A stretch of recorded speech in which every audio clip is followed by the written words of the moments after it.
ઉડતા ઉડતા રાજાના ત્યાં જવું હતું તો નીકળ્યા.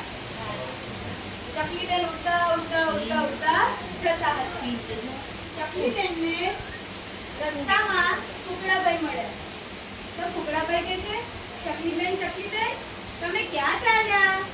તો ચકલીબેન કહે છે, રાજાને કે જાવાજી, દાડમ દાણા ખાવાજી, ફુવારામાં નાવાજી, રાણીને ખોળે બેસવાજી. તો કુકડો કે વાહ ચકલીબેન, તમે તો ભારે બહાદુર કે તમે રાણીના ખોળે બેસવા જાવ છો. તો કે હા, હવે તો બહુ બીક લાગે. કે તમને બીક નથી લાગતી? તો શું કહે છે? દીએ મોટા કાળા, દીએ મોટા હાથી, હું નાની ચકલી, હું શીરીને પીવું.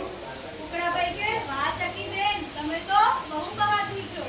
હું તમારી બહાદુરીથી ખુશ થઈને કલગી આપું છું. તો એ કલગી આપે છે અને લઈ અને ચકલીબેન આગળ જાય છે.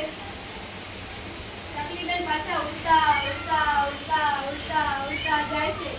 ચકલીબેન મોરભાઈ પાસે જાય છે.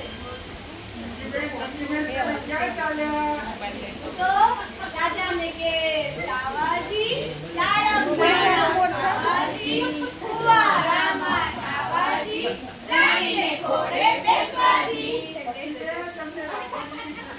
ના રે ના, દીએ મોટા પાડા, દીએ મોટા હાથી, હું નાની ચકલી, હું શીરીને પીવું.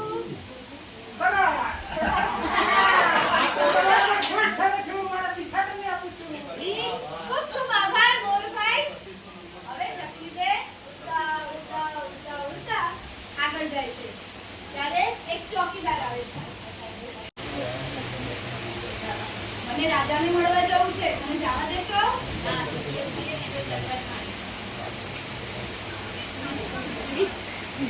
ચોકીદાર તો ભાગી ગયો મારાથી ડરીને.